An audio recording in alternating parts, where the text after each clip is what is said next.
Bonjour à tous, je suis Isabelle Barros et vous écoutez un podcast de l'Obsi, l'Observateur de la communication interne, média 100% dédié, comme son nom l'indique, à la communication interne.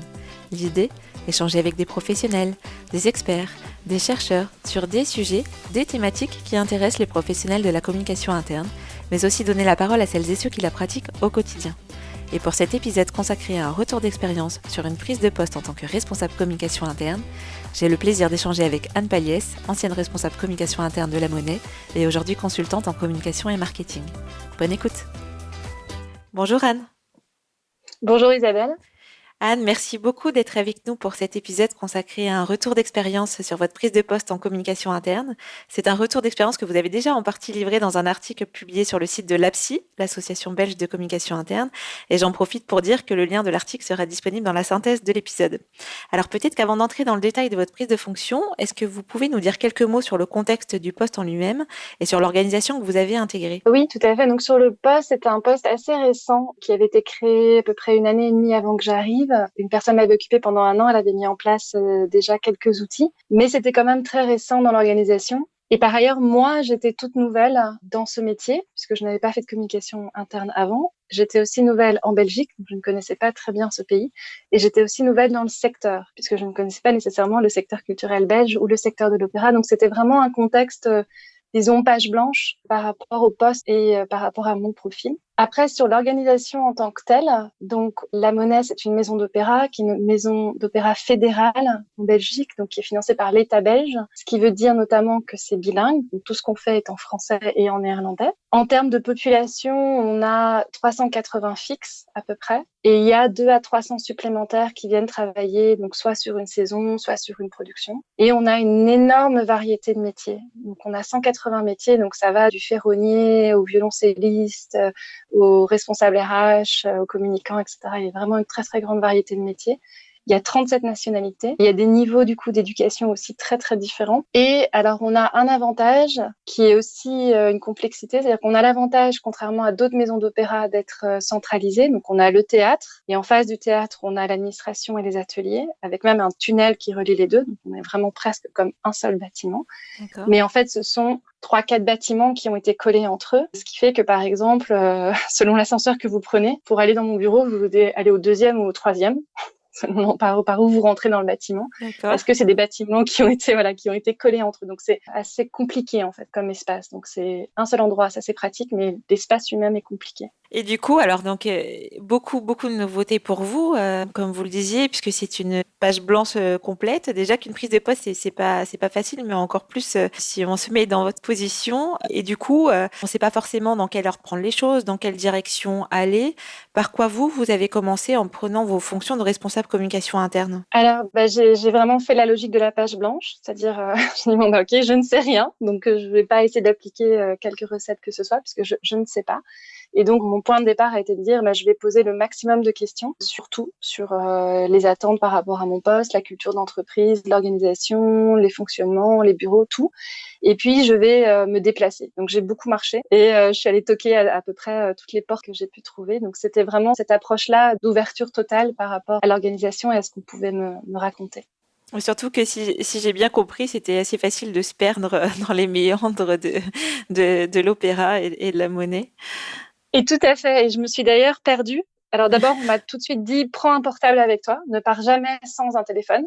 Donc entre-temps, j'ai découvert des endroits où il n'y a pas de réseau. Donc, D'accord. Et je me suis perdue, en effet. Il m'est arrivé une fois de faire un cercle. Donc j'étais à un endroit et puis je me promène et puis je suis revenue exactement au même endroit. Et là, j'avoue que j'ai eu un petit moment de stress parce que j'étais toute seule et j'étais là, je ne sais plus comment je sors de cet endroit. Mais effectivement, oui, beaucoup marché. Et du coup, alors de façon un peu plus concrète, comment vous avez structuré et formalisé cette prise de poste ? En fait, j'ai travaillé sur plusieurs niveaux. Au niveau de l'organisation même, donc je me suis fait une liste de personnes. Donc j'ai regardé les métiers, la structure de l'organisation. Et j'ai rencontré à peu près 50 personnes dans les 2-3 premiers mois de mon poste. Donc tout niveau hiérarchique, tout métier confondu. Donc, je suis allée les voir en leur demandant, voilà, expliquez-moi votre métier. Et puis aussi, expliquez-moi l'organisation. Et aussi, expliquez-moi qu'est-ce que c'est la com interne pour vous et c'est quoi les problèmes ou les défis ou les choses à faire. Donc ça, c'était vraiment, disons, la base pour essayer de comprendre et évidemment connaître les personnes, mais comprendre les métiers et comprendre où étaient un peu les défis et les attentes. Ensuite, j'ai aussi travaillé de façon beaucoup moins formelle. Et là, ça a été un petit peu de... c'est des méthodes plus ou moins propres, mais c'est vraiment d'aller chercher où les gens se retrouvent. Donc, par exemple, à la cantine, j'ai dit, OK, il y a une cantine d'entreprise. Mhm. C'était avant le Covid, donc c'était possible. Je suis allée à des heures différentes. Assez vite, j'ai compris, à midi, j'ai plutôt les ateliers, à 13h, j'ai plutôt les musiciens. L'administration, c'est plutôt entre 12h30 et 13h30. Donc, j'allais tous les jours à un autre horaire et je m'asseyais avec d'autres gens. Je leur disais bonjour, je suis là. Et donc, ça m'a permis, en fait, de connaître des gens de façon un peu informelle. Et j'ai comme ça aussi repéré des pauses. Donc, je dis, OK, les machinistes, ils prennent la pause à 10h30. Les couturiers, c'est plutôt 10h, couture dame. Les coutures hommes, c'est plutôt 14h. Donc, j'ai repéré un peu ces moments, en fait, de convivialité. Et j'y suis allée et j'ai rencontré comme ça beaucoup de gens de façon un peu informelle. Et ça me permettait aussi de comprendre un peu le rythme du théâtre aussi, que j'appelle un peu la respiration du théâtre, comment ce rythme était organisé. Donc ça, c'était vraiment sur la partie disons, de l'organisation propre de là où j'étais, donc de l'opéra. Et puis, il y avait une partie un peu plus métier, disons, où là, je suis allée me documenter sur la communication interne, puisque c'était un métier que je ne connaissais pas. Mhm. Donc, aller lire des documents, aller lire des articles, etc. Et puis, je suis allée chercher des réseaux. Il y a la psy que vous avez mentionné, donc l'association belge de communication interne, il y a le Virtua Intranet, il y a quelques réseaux. Donc, j'ai identifié ça pour pouvoir avoir des bonnes pratiques d'autres communicants internes dans d'autres organisations. Et alors, si je reviens, donc, vous avez rencontré 50 personnes, tout profil confondu. Ça, finalement, cette démarche-là, vous l'avez, comment dire, structurée, c'est-à-dire que vous avez communiqué sur le fait que vous alliez rencontrer ces personnes. Vous aviez une grille d'entretien, ou est-ce que c'était plutôt planifier des temps avec ces personnes-là et puis échanger de façon comme ça assez informelle sur ce qu'ils pensaient ou sur ce qu'ils attendaient de la communication interne? Alors, je voulais pouvoir couvrir à peu près tous les métiers et à peu près tous les niveaux hiérarchiques. Donc ça, c'était mon critère de choix, entre guillemets, des personnes. D'accord. J'ai pas vraiment consulté de collègues, je suis juste allée parce que je voulais pas vraiment avoir d'a priori sur enfin, je voulais y aller en n'ayant aucun historique, donc en ne sachant pas qui était sympa, pas sympa, etc., mais juste comme ça. Après, sur la grille d'entretien, à part les 3 questions que j'avais en tête, donc c'est quoi votre métier, comment ça fonctionne la monnaie et qu'est-ce que vous attendez de la com interne, je Mhm. n'avais pas vraiment de grille d'entretien précise. Et je dois vous avouer que je me suis fait, enfin, j'ai eu des bonnes surprises, on va dire ça comme ça, parce que à la monnaie, les gens sont passionnés par leur métier. Et donc, au départ, je prévoyais 1 heure. Et assez vite, en fait, je me suis dit, OK, si j'y vais à 10h, je prévois rien avant la pause déjeuner. Parce que assez vite, je me suis rendu compte que l'entretien pouvait faire 2 heures, 2h30, parce qu'on allait montrer quelque chose, on allait appeler une autre collègue pour compléter, etc. Et donc, j'ai vraiment essayé de laisser la porte ouverte. Voilà, tout ce qu'on voulait me raconter, je prenais tout, en fait. Donc, j'avais pas de grille très, très fixe, du coup. D'accord. Après, moi, j'avais des questions assez précises en tête. C'est les questions que j'ai mises dans l'article de la psy que vous avez mentionné plus tôt, qui me permettaient à moi ensuite de réfléchir à ma stratégie. Et donc, c'était savoir pourquoi on a un service de com interne, quels sont les canaux, est-ce que les canaux sont efficaces, quelle est l'identité de l'organisation, perçue, voulue, tout un tas de questions que j'avais moi en tête, mais que je n'avais pas posées directement. Mais le but de l'entretien était de me permettre ensuite d'arriver à répondre à ces questions. Donc en fait, on l'a compris, une démarche qui est aussi beaucoup portée sur l'observation, la découverte. Quels objectifs vous vous êtes mis en termes de calendrier? Parce que finalement, on pourrait passer un certain temps comme ça, parce que c'est d'une passionnant et puis super important pour ce poste. Quelles échéances vous êtes mises ou pas sur cette partie-là? Alors, il y avait donc les échéances à très court terme, c'était d'arriver à une sorte de quotidien, de reprendre des newsletters, un peu d'informations, etc. très rapidement. Ça, c'était très court terme pour assurer la continuité et un minimum d'informations qui sortent. Mais dans mon approche un peu plus long terme de construction de l'activité, je suis arrivée en mars et pour moi, le but, c'était qu'en juin, j'ai un document qui soit une sorte d'audit interne de voilà ce que je comprends de l'organisation et de sa culture, voilà ce que je comprends des problèmes de la com interne ou des challenges ou des attentes et voilà ce que je peux proposer comme axe de travail. Donc, c'était vraiment ce but-là et donc en juin, j'ai fait ma première présentation au comité de direction sur ces axes-là. Pour moi, c'était aussi important de le faire à ce moment-là pour avoir aussi des retours, pour voir comment ils réagissaient à ce que je racontais, parce que j'ai aussi dit des choses qui n'étaient pas très poétiquement correctes, puisque je remontais en fait ce qu'on m'avait dit. Et c'était très intéressant de voir où est-ce qu'il y avait consensus, où est-ce qu'il n'y avait pas consensus, et puis de poser une base en disant, OK, on est bien d'accord que ça, c'est une base sur laquelle je peux travailler. Et puis après, j'ai présenté à l'ensemble des cadres intermédiaires, avec la même optique aussi d'avoir leur retour à eux sur ce qui était dit. Et à partir de là, donc j'avais, disons, une première base de, voilà, donc on est bien d'accord que ma mission, c'est ça, et que je vais me consacrer pour les prochains mois à cette et cette priorité en fonction de cette mission. Et du coup, aujourd'hui, bon, vous avez forcément un peu plus de recul sur cette prise de fonction. Qu'est-ce qui vous a semblé vraiment fondamental dans votre approche du poste? Alors, je pense que l'approche, ce que j'appelle l'approche 360, c'est-à-dire de vraiment essayer de prendre en compte l'ensemble des réalités du théâtre. Alors, c'est pas possible d'être complètement exhaustif, mais vraiment, je pense que ça a été assez fondamental. C'est-à-dire de pas juste écouter la direction, mais l'écouter. Ne pas juste écouter certains employés ou certains métiers, mais vraiment d'avoir une approche assez large et d'avoir des liens de confiance qui s'établissent comme ça, du fait de venir justement d'écouter, etc. Et donc, on entend des choses qu'on n'entendrait peut-être pas si on ne faisait pas cette démarche. Donc ça m'a paru assez important. Et dans le cas de la monnaie, cette approche 360, c'était doublement intéressant parce que ça permettait non seulement de comprendre les besoins, les attentes, etc., mais aussi de comprendre comment les informations circulent et comment elles sont perçues. Et il s'est avéré assez vite qu'il y avait un vrai déséquilibre entre la communication informelle et la communication formelle. Alors la communication informelle, c'est pas négatif parce que ça veut dire que les gens se parlent, etc. C'est très bien. Mais le déséquilibre, c'est dangereux parce que ça veut dire que vous allez avoir des gens qui soit ne vont rien recevoir, donc ils vont pas avoir d'informations parce qu'ils n'auront pas été dans le couloir à ce moment-là quand le collègue Michel passe les infos, soit ils vont recevoir l'information déjà interprétée par le collègue et possiblement tronquée ou incorrecte ou incomplète. Donc c'est le collègue Michel donc qu'on croise dans le couloir et qui dit ah t'as entendu il y a ça qui se passe ah mais moi je suis pas content parce que ça ou au contraire moi je pense que c'est bien pour telle et telle raison. Mais l'information est interprétée et possiblement pas complète. Donc assez vite, un des axes de travail que je me suis donné, c'est de dire il faut que l'information soit complète, validée, neutre autant que possible, parce que c'est jamais possible d'être complètement neutre, mais bien validée, bien complète, et qu'elle soit envoyée à toutes les personnes concernées au bon moment. C'est-à-dire en général pas trop tard après que les bruits de couloir aient commencé. Et ça, c'était très très important et ça a assez bien fonctionné parce qu'on m'a assez vite dit, enfin plusieurs collègues qui m'ont dit c'est génial parce que on sait que l'information qu'on reçoit elle est vérifiée, elle est complète, on peut travailler avec ça. Et après évidemment chacun interprète comme il veut l'information qu'il reçoit, mais au moins il y a une base commune pour tout le monde sur laquelle on peut élaborer et qui ne soient pas des bouts de choses qui circulent dans des couloirs et qui n'arrivent peut-être même pas aux bonnes personnes. Et puis ensuite d'avoir un positionnement assez clair sur ce que la com interne doit faire. Pour moi, c'était vraiment de dire, bon, il faut qu'il y ait une culture générale commune de qu'est-ce qui se passe au théâtre et comment cela fonctionne. Donc, s'il y a un événement corporate pour BNP qui se passe dans la grande salle, certes, il n'y a que certaines équipes qui travaillent sur cet événement, mais c'est important que tout le monde sache pourquoi tout d'un coup, il y a des femmes en robe longue qui viennent au milieu de l'après-midi au théâtre. Et donc, c'était vraiment ce but-là, d'avoir tout le monde qui soit informé également. Donc aussi travailler sur les canaux, parce que au théâtre, il y a beaucoup de gens qui ne travaillent pas derrière des ordinateurs.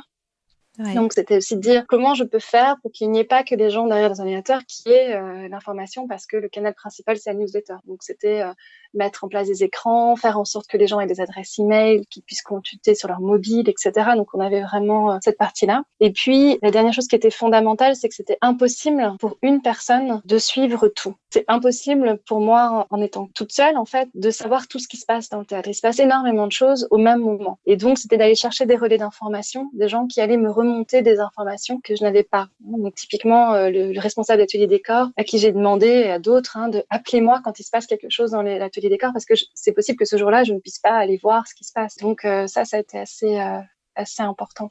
Il y a une notion de proactivité qui était importante. Comme il n'y avait pas beaucoup de culture, d'habitude de communiquer sur ce que les gens faisaient, puisqu'il n'y avait pas de service de com interne, donc il y avait un embryon qui avait été posé, mais qui était récent. Il y avait vraiment une notion de proactivité, d'aller voir et de dire mais ça c'est intéressant, ça on va en parler, on va faire des photos, on va faire un entretien, etc. Qui je pense a été assez bien vu et qui a vraiment permis de lancer une dynamique au sein de la monnaie. Et du coup, alors c'est un peu à l'inverse, est-ce qu'il y a des choses que vous feriez différemment aujourd'hui si vous deviez prendre un nouveau poste de responsable communication interne? Je pense que les cordonniers sont toujours les plus mal chaussés. Et que finalement, ce que je n'ai peut-être pas bien fait ou pas assez fait, c'est vraiment de parler de ce que la com interne fait et d'expliquer en fait le rôle qu'on a et les contraintes qu'on a. On avait commencé un projet de sensibilisation là il y a quelques mois là-dessus pour justement bien expliquer qu'est-ce que ça signifie en termes de travail, de réflexion, etc.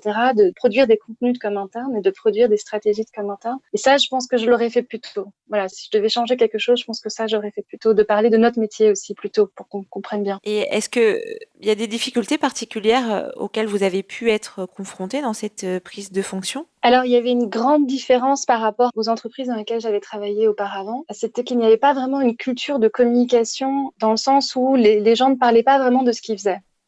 J'ai travaillé pour des grandes entreprises où on avait tendance à chaque responsable de département voulait de temps à autre montrer que son département avançait sur tel projet ou avait atteint tel objectif et donc aller communiquer à l'ensemble de l'entreprise. Voilà, on a fait ça, bravo l'équipe, etc. Là, il n'y avait pas ça. Donc, il a fallu un peu travailler sur le fait que, finalement, ok, moi, je suis responsable de la com interne, mais tout le monde est communicant interne et tout le monde peut contribuer à une meilleure communication interne. Je sais pas, c'est une difficulté énorme, mais ça a été quand même quelque chose sur lequel il a fallu travailler pour dire, mais oui, on peut parler de ça, vous pouvez communiquer aussi, etc. On a par exemple très vite choisi, c'est-à-dire que auparavant les communications internes, les newsletters étaient envoyés par le service de communication interne. Et moi, j'ai tout de suite dit, assez rapidement, j'ai dit non, ce sera envoyé par le service qui fournit et valide le contenu. Donc nous, on vient pour aider, pour suggérer un sujet peut-être, ou voilà, en support, s'il faut écrire un texte, il faut aider à définir le message, etc. Mais ce sera signé par l'équipe qui va fournir et valider, parce qu'on faisait toujours bien valider les contenus. Et ça, c'était vraiment un choix très conscient de ma part. Donc, il n'y a pas de communication interne qui sortent du service de communication interne. Ce sont toujours les services qui communiquent. Et ça venait de ce besoin-là, en fait, de montrer que, voilà, vous pouvez communiquer, c'est important de communiquer et c'est votre responsabilité quelque part de le faire. Et ça a une vraie valeur ajoutée pour vous et vos équipes et pour l'ensemble des employés, bien sûr.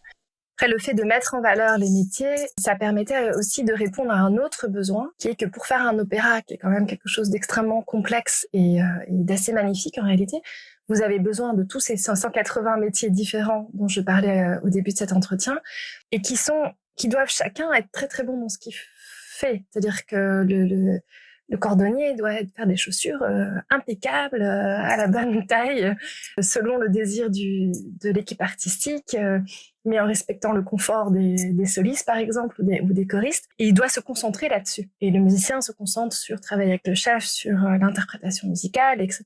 Et ça veut dire que vous avez des gens très très forts qui se concentrent sur un aspect de l'ensemble. Et ça peut générer évidemment des silos.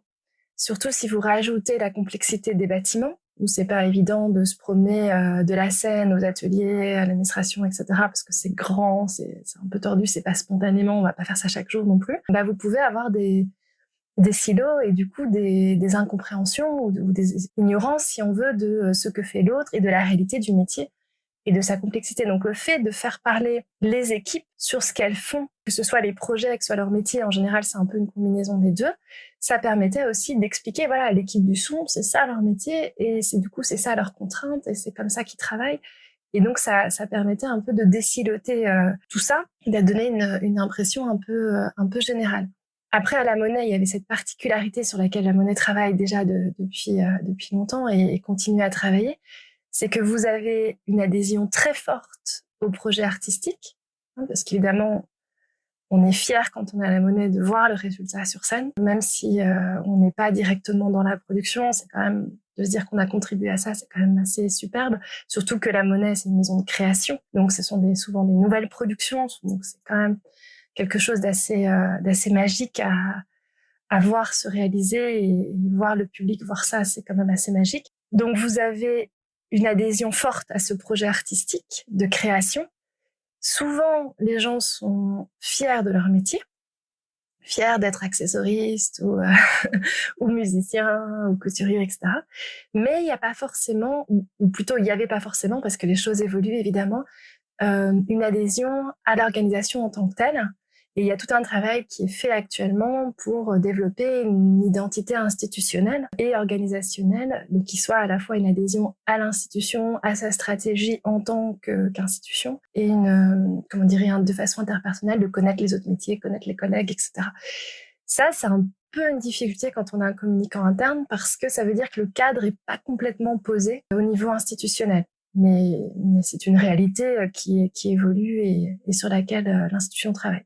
Donc il y avait cette partie-là, et puis il y avait une partie qui est peut-être un peu classique, qui est la discussion qu'on a souvent entre communicants internes, de savoir où on met la com interne. Donc est-ce qu'on la met dans le service communication, enfin dans la direction de la communication, est-ce qu'on la rattache à la direction générale, est-ce qu'on la met dans les RH? Dans ce cas-ci, c'était pas forcément une difficulté, mais le service de communication interne était rattaché au RH parce que il était perçu comme devant contribuer à une modernisation de l'organisation et donc venant soutenir en fait une stratégie RH de modernisation du fonctionnement de l'opéra, tout en étant très indépendant. Donc on avait quand même ce statut un peu comme ça. Alors ça avait un avantage, qu'on avait très facilement accès aux informations RH. Ça a peut-être un inconvénient ou ça crée peut-être une difficulté qu'en termes de ressources, par exemple, moi j'avais pas de graphiste qui pouvait m'aider, etc. Donc ça c'était un petit peu compliqué et qu'en termes d'alignement de la communication, ça pouvait générer un petit peu des dissonances entre guillemets puisque la com externe s'orientait beaucoup sur la promotion des spectacles et que moi j'étais rattachée à un département qui était très orienté sur le développement de l'organisation et donc pour s'aligner c'était pas forcément toujours simple.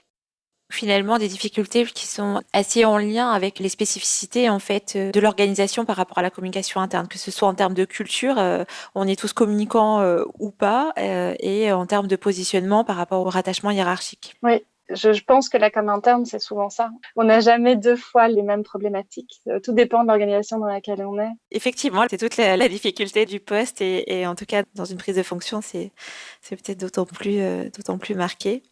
Et par rapport à ça, en termes de conseils, qu'est-ce que vous pourriez donner comme conseil à un responsable communication interne qui devrait prendre ses fonctions dans les jours ou semaines qui viennent, par exemple? Alors, le premier conseil que je donnerais, c'est d'être à l'écoute de tous les employés, quel que soit le niveau hiérarchique, le métier, etc., de vraiment écouter tout le monde. On est au service de tout le monde, puisque tout le monde doit être informé et tout le monde doit pouvoir partager des informations. Donc, je pense que ça, c'est le premier conseil. Voilà, de pas être influencé trop par un côté ou l'autre, mais vraiment d'écouter tout le monde. Et ensuite, le deuxième conseil que je donnerais, je pense, c'est de bien garder en tête que derrière le terme de communication interne, chaque personne entend quelque chose de différent. Donc, il y en a pour qui, en fait, là, un problème de communication interne, en fait, c'est un problème de process de travail. Il y avait un nouveau projet et, en fait, la personne n'a pas été bien informée de ce qu'elle devait faire dans ce nouveau projet. Moi, j'ai vite assez dit, par exemple, moi, je rentre pas dans les process de travail. Pour moi, ça, c'est pas mon rôle. Mon rôle, c'est la culture d'entreprise, l'appartenance, le partage de connaissances communes sur les métiers, les projets, la stratégie de l'entreprise, etc. Mais je pense qu'il faut vraiment garder en tête que c'est pas évident en communication interne, c'est un terme un peu vague, un peu large et qui peut être compris de façon très diverse par diverses personnes. Donc, il faut vraiment s'assurer de qu'est-ce que les personnes comprennent derrière ce terme, quitte à même proposer peut-être une définition à un moment.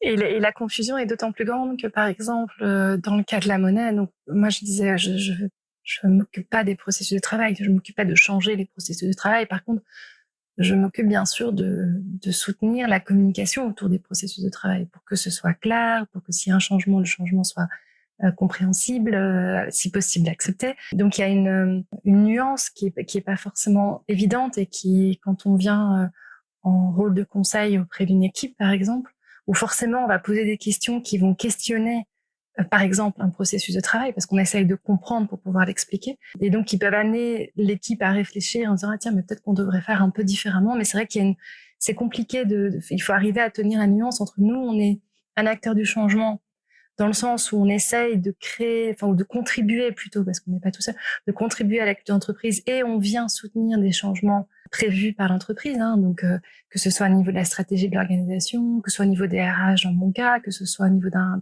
process tout simple ou un nouveau partenariat ou que sais-je. Donc on vient pour soutenir ça, mais la nuance est assez fine, donc il faut être assez clair sur nous, on rentre, si c'est pertinent évidemment, mais nous, on rentre pas dans le processus de travail. Par exemple, moi, j'ai assez vite dit à mon responsable, qui avait pensé avant moi, évidemment, qu'il se serait bien qu'il y ait un process manager, parce que le design de process, c'est un métier. Et que là, dans le contexte où j'étais, le plus important était vraiment d'arriver à créer cette culture commune et d'arriver à expliciter des choses de façon très claire, que ce soit au niveau de la stratégie, que ce soit au niveau de qui fait quoi, que ce soit au niveau des valeurs et autres aspects. Et alors, le dernier conseil que je donne, mais je pense que c'est un peu évident, un communicant interne ne doit jamais juger personne. Voilà. prend tout le monde comme il est. Toutes les personnes sont des sortes de clients, entre guillemets, je sais pas si c'est un beau mot, mais voilà, il faut juste pas juger ni les comportements, ni rien. Je pense que la neutralité du communicant interne est vraiment très importante. Et alors, vous l'avez évoqué parce que bon, vous aviez du coup une expérience et une expertise en tant que communicante, mais c'était votre première prise de fonction sur un poste spécifiquement dédié à la communication interne. Et vous aviez évoqué le fait tout à l'heure d'avoir aussi cherché au niveau des supports pour essayer un peu de comprendre le rôle de la communication interne. Est-ce qu'il y a des lectures justement que vous pourriez recommander à tout communicant interne finalement pour l'accompagner dans ses missions?